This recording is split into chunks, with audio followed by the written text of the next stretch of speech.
Genesis chapter 16. Now Sarai, Abram's wife, had borne him no children. She had a female Egyptian servant whose name was Hagar. And Sarai said to Abram, Behold now, the Lord has prevented me from bearing children. Go in to my servant. It may be that I shall obtain children by her. And Abram listened to the voice of Sarai. So after Abram had lived 10 years in the land of Canaan, Sarai, Abram's wife, took Hagar, the Egyptian, her servant, and gave her to Abram, her husband, as a wife. And he went in to Hagar, and she conceived. And when she saw that she had conceived, she looked with contempt on her mistress. And Sarai said to Abram, May the wrong done to me be on you. I gave my servant to your embrace, and when she saw that she had conceived, she looked on me with contempt. May the Lord judge between you and me. But Abram said to Sarai, Behold, your servant is in your power. Do to her as you please. Then Sarai dealt harshly with her, and she fled from her. The angel of the Lord found her by a spring of water in the wilderness, the spring on the way to Shur. And he said, Hagar, servant of Sarai, where have you come from, and where are you going? She said, I am fleeing from my mistress Sarai. The angel of the Lord said to her, Return to your mistress and submit to her. The angel of the Lord also said to her, I will surely multiply your offspring so that they cannot be numbered for multitude. And the angel of the Lord said to her, Behold, you are pregnant and shall bear a son. You shall call his name Ishmael, because the Lord has listened to your affliction. He shall be a wild donkey of a man, his hand against everyone, and everyone's hand against him, and he shall dwell over against all his kinsmen. So she called the name of the Lord who spoke to her, You are a God of seeing, for she said, Truly here I have seen him who looks after me. Therefore the well was called Be'er Lahai Roi. It lies between Kadesh and Bered. And Hagar bore Abram a son, and Abram called the name of his son whom Hagar bore Ishmael. Abram was 86 years old when Hagar bore Ishmael to Abram. Genesis chapter 17. When Abram was 99 years old, the Lord appeared to Abram and said to him, I am God Almighty. Walk before me and be blameless, that I may make my covenant between me and you, and may multiply you greatly. Then Abram fell on his face, and God said to him, Behold, my covenant is with you, and you shall be the father of a multitude of nations. No longer shall your name be called Abram, but your name shall be Abraham, for I have made you the father of a multitude of nations. I will make you exceedingly fruitful, and I will make you into nations, and kings shall come from you. And I will establish my covenant between me and you and your offspring after you throughout their generations, for an everlasting covenant, to be God to you and to your offspring after you. And I will give to you and to your offspring after you the land of your sojournings, all the land of Canaan, for an everlasting possession, and I will be their God. And God said to Abraham, As for you, you shall keep my covenant, you and your offspring after you throughout their generations. This is my covenant which you shall keep between me and your offspring after you. Every male among you shall be circumcised. You shall be circumcised in the flesh of your foreskins, and it shall be a sign of the covenant between me and you.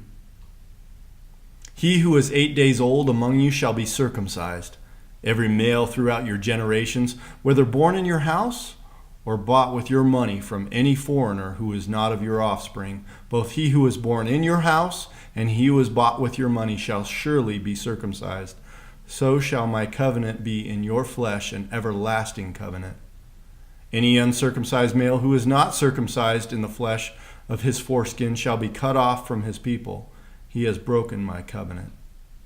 And God said to Abraham, As far as Sarai your wife, you shall not call her name Sarai, but Sarah shall be her name.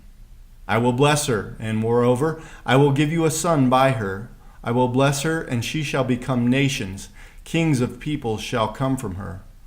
Then Abraham fell on his face and laughed, and said to himself, Shall a child be born to a man who is 100 years old? Shall Sarah, who is 90 years old, bear a child? And Abraham said to God, "Oh, that Ishmael might live before you." God said, "No, but Sarah your wife shall bear you a son, and you shall call his name Isaac. I will establish my covenant with him as an everlasting covenant for his offspring after him. As for Ishmael, I have heard you. Behold, I have blessed him and will make him fruitful and multiply him greatly. He shall father 12 princes, and I will make him into a great nation. But I will establish my covenant with Isaac, whom Sarah shall bear to you at this time next year." When he had finished talking with him, God went up from Abraham. Then Abraham took Ishmael his son, and all those born in his house or bought with his money, every male among the men of Abraham's house, and he circumcised the flesh of their foreskins that very day, as God had said to him. Abraham was 99 years old when he was circumcised in the flesh of his foreskin, and Ishmael, his son, was 13 years old when he was circumcised in the flesh of his foreskin. That very day, Abraham and his son Ishmael were circumcised, and all the men of his house, those born in the house and those bought with money from a foreigner, were circumcised with him. Genesis chapter 18. And the Lord appeared to him by the oaks of Mamre as he sat at the door of his tent in the heat of the day. He lifted up his eyes and looked, and behold, 3 men were standing in front of him. When he saw them, he ran from the tent door to meet them and bowed himself to the earth. He said, "O Lord, if I have found favor in your sight, do not pass by your servant. Let a little water be brought, and wash your feet, and rest yourselves under the tree, while I bring a morsel of bread that you may refresh yourselves, and after that you may pass on, since you have come to your servant." So they said, do as you have said. And Abraham went quickly into the tent to Sarah and said, "Quick, 3 seahs of fine flour, knead it and make cakes." And Abraham ran to the herd and took a calf, tender and good, and gave it to a young man who prepared it quickly. Then he took curds and milk and the calf that he had prepared and set it before them. And he stood by them under the tree while they ate. They said to him, "Where is Sarah your wife?" And he said, "She's in the tent." The Lord said, "I will surely return to you this time next year, and Sarah your wife shall have a son." And Sarah was listening at the tent door behind him. Now Abraham and Sarah were old, advanced in years. The way of women had ceased to be with Sarah. So Sarah laughed to herself, saying, "After I am worn out and my Lord is old, shall I have pleasure?" The Lord said to Abraham, "Why did Sarah laugh and say, 'Shall I indeed bear a child now that I am old?' Is anything too hard for the Lord? At the appointed time I will return to you about this time next year, and Sarah shall have a son."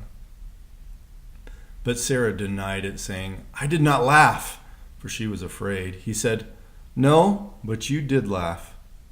Then the men set out from there, and they looked down toward Sodom, and Abraham with them to set them on their way. And the Lord said, "Shall I hide from Abraham what I am about to do, seeing that Abraham shall surely become a great and mighty nation, and all the nations of the earth shall be blessed in him?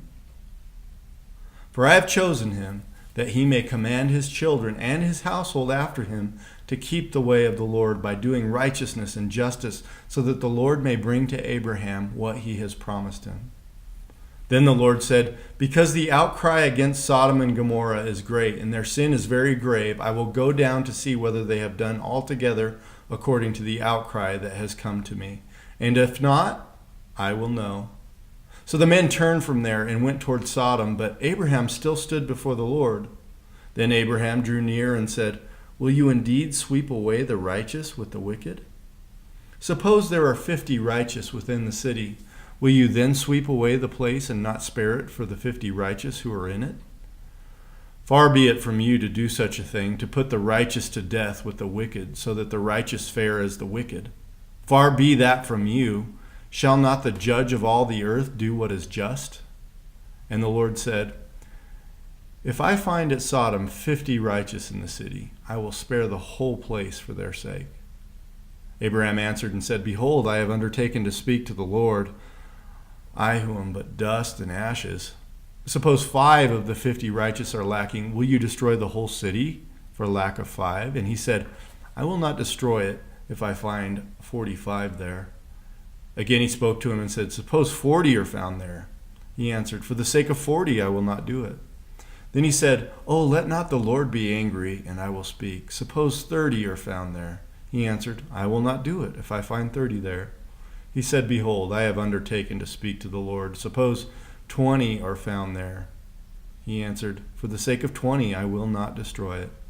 Then he said, "Oh, let not the Lord be angry, and I will speak again, but this once.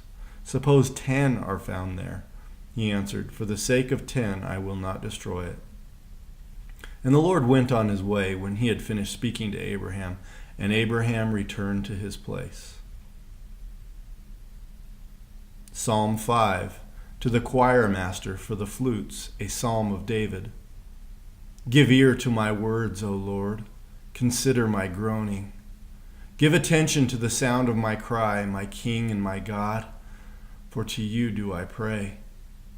O Lord, in the morning you hear my voice. In the morning I prepare a sacrifice for you and watch.